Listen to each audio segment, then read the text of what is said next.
This is Teff, and it is the smallest grain in the world. Teff is 18,000 years old. It's the second oldest grain on the planet, and it's been used by the Ethiopian Eritrea. Oh, I'm Larry Kandarian, and welcome to my organic farm. It's a regenerative organic farm. We grow about 1,000 different crops here. Welcome.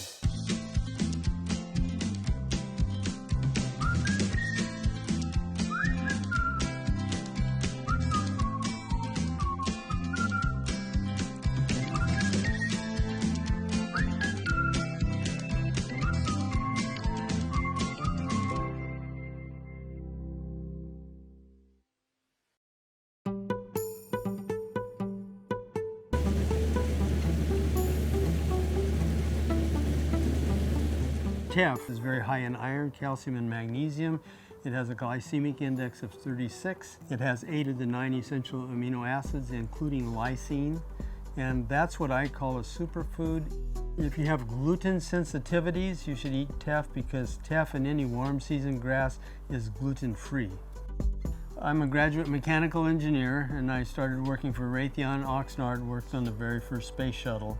I've always had dirt under my fingers, and I still do. And you know, I think I've eaten a lot of dirt, and I think that's my immune system, why it's so good.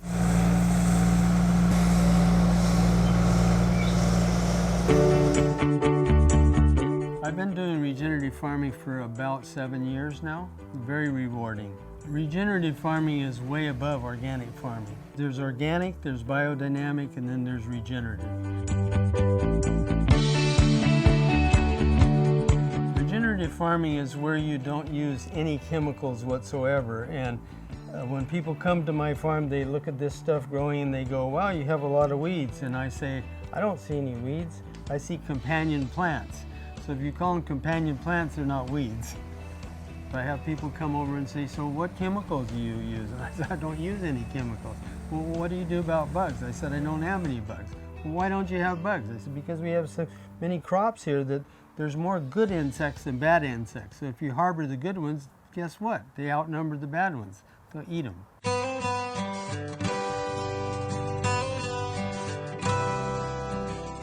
In order to harvest Teff, number one, we have to look at it and make sure that it's mature. So when I look at it in the sun, I can see all the seed heads. When I look at it not in the sun, I don't even know what the hell I'm looking at. And then I rub it together like this in my hand and look at it, and I can see the seeds right there.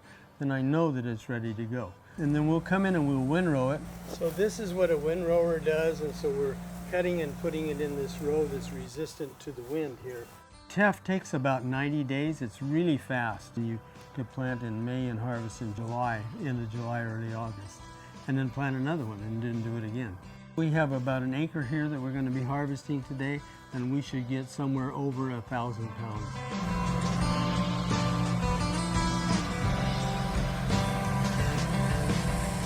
We'll let it dry, and when it's dry, then we'll gather it and then put it on a bigger tarp and run over it with a flat roller to change the density.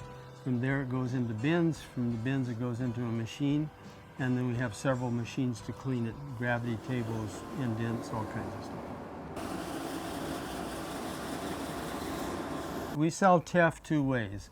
One is the grain itself, and it's the tiniest grain in the world, so it looks like little coffee grounds. Cook it like a porridge, you can cook it like a risotto, you can add it onto a salad once you have it crisped or something, dried up a little bit like a risotto, add to a salad the next day.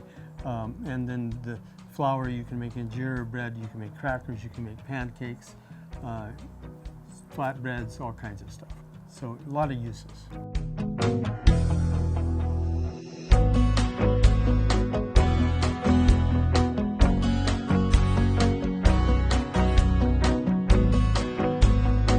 I'm passionate about what I do. If you're not passionate, why are you doing it?